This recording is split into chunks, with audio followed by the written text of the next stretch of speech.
कायदे करायचे हे या संपूर्ण संविधानामध्ये विवेचित करून सांगितलेलं आहे. आता प्रत्येकाने संविधानाबरोबरच त्या त्या राज्याचे कायदे वेगळे. ग्रामपंचायतीला असाच कायदा आहे. म्हणजे ग्रामपंचायत सरकार आहे तर एवढ्याच 653 पानाचा ग्रामपंचायत कायदा आहे. ग्रामपंचायतीमध्ये कुठले कायदे असावेत, ग्रामपंचायतीमध्ये जनावरं पाळली तर ती कशी असावीत, रस्ते कसे असावेत, त्याची जबाबदारी कोणावर दिलेली आहे ते पण दिलेलं आहे.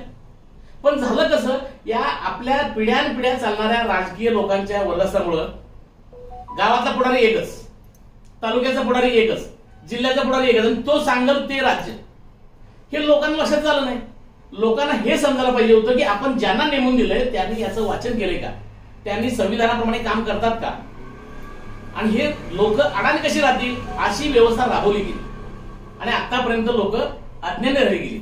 दुसऱ्या बाजूला संविधानाबरोबर संविधानाचा अंमल करण्यासाठी बीपीएमसी ऍक्ट सरकारने स्थापन केला. हा सुद्धा 1949 ला आलेला आहे बीपीएमसी ऍक्ट. किंवा कशासाठी, हे संविधानाचा अंमल कसा करायचा. बघा किती मोठी गोष्ट आहे. ह्या संविधानामध्ये एखादी गोष्ट सांगितली असेल तर त्याची अंमलबजावणी कशी करायची त्याचा हा कायदा आहे. पण दुर्दैवानं अनेक लोकांना हा कायदा आजही माहिती नाही का. हा बीपीएमसी, लोकांना काय वाटतं बीपीएमसी म्हणजे म्युनिसिपल कॉर्पोरेशन. नाही, म्युनिसिपल कॉर्पोरेशन नव्हे तर या देशामध्ये पालिका शासन अशी परिस्थिती आहे. म्हणजे ग्रामपंचायत ही पालिका, तालुका पंचायत ही पालिका, जिल्हा परिषद ही पालिका आणि विधानसभा सुद्धा पालिका. ह्या सगळ्या पालिकांनी कशा पद्धतीनं कारभार करायचा त्या संविधानाच्या आधारे त्याचे कायदे ह्यात घालून दिले. म्हणजे संविधान एका बाजूला आणि त्याची अंमलबजावणी करणारा कायदा दुसऱ्या बाजूला. म्हणजे एवढी सुंदर रचना आहे की याच्यामध्ये कुठल्याही लोकांवर अन्याय होणार नाही अशी परिस्थिती. दुसरं, या संपूर्ण देशामध्ये जिल्हा परिषद सीईओ असतो, एक जिल्हाधिकारी असतो. तर जिल्हा परिषद सीईओ आणि कलेक्टर त्या दोघांना अशी पॉवर दिलेली आहे की कुठेही चुकीची घटना घडली तर जबाबदार ती दोघंच आहेत. बघा किती मोठी गोष्ट आहे. कुठं भ्रष्टाचार झाला कलेक्टर जबाबदार, त्यानं तिचं सगळं व्यवस्था करावं. कारण त्याच्यामध्ये सगळा सेक्शन दिलेला आहे.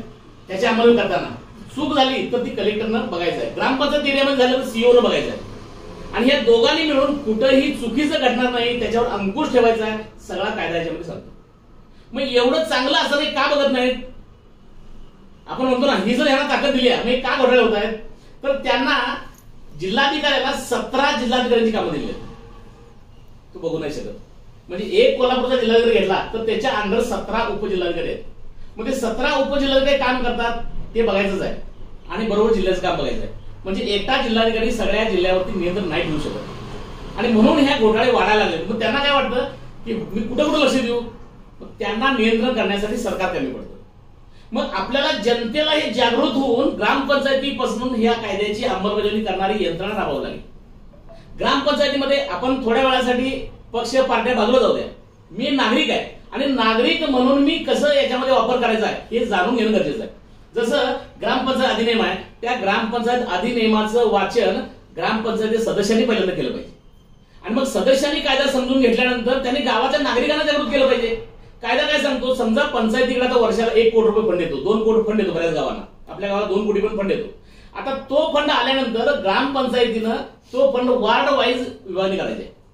वार्ड नंबर 1 ला समजा 50 लाख आले तर त्या वार्डाच्या लोकांना एकत्र बोलवायचं आहे, वार्ड नंबर 1च्या, आणि त्यांना सांगायचं आहे की तुमच्या वार्डामध्ये गटर्स आहेत, लाईट आहे, पाणी आहे, कशाची अडचण आहे तुम्हाला सांगा, आमच्या पैसे आले आम्ही व्यवस्था करतो.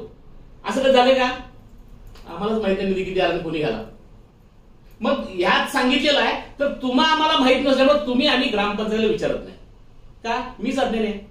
वार्ड नंबर 2 ला समजा 50 लाख आले तर वार्ड नंबरच्या 2च्या लोकांनी आपल्या सदस्यांना बोलवायचं एकत्र किंवा सदस्यांनी आपल्या वार्डात जायचं किंवा आपल्या वार्डाच्या लोकांना ग्रामपंचायतीमध्ये बोलवायचं आणि वार्ड नंबर 2 किंवा वार्ड नंबर 3 जो असेल त्यांनी सांगा की तुमच्या समस्या काय आहेत.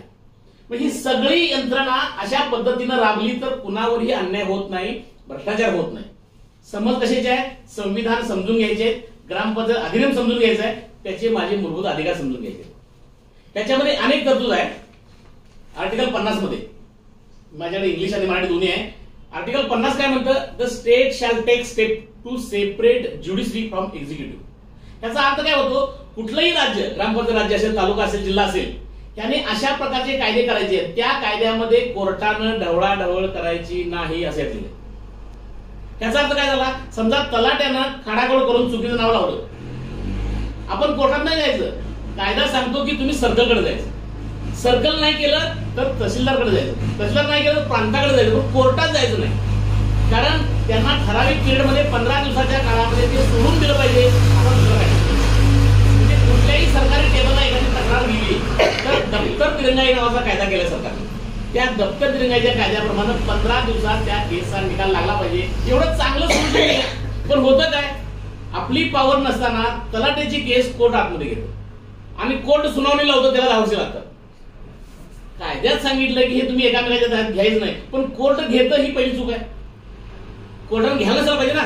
पण कोर्ट काय घेतं? सरकारनं घेऊ नये म्हणून त्या 50चा कायदा केलेला नाही. आता म्हणलं the state shall take step to separate judiciary separate ठेवा आणि कार्यपालिका सेपरेट ठेवा. म्हणजे न्यायपालिका कार्यपालिकेच्या कामात हस्तक्षेप करू नये असा कायदा सरकारनं करा, असं 1950 रोजी अंमलबजावणी झालेलं आहे. पण 1950 पासून आता 2024 74 वर्षात सगळी सरकार येऊन गेली, कुणीही त्याची अंमलबजावणी केली नाही.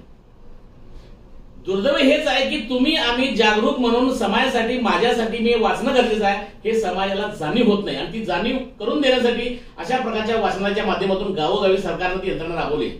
आज वाचनालय म्हणून आपल्याला समजलं, वाचनालयाने बोलवलं येतं. म्हणून प्रत्येक गावात ग्रामपंचायत आणि अशा प्रकारच्या वाचनालयांनी जागृती करण्याचं काम केलं पाहिजे. लोकांना संविधान साक्षर करणं गरजेचं आहे.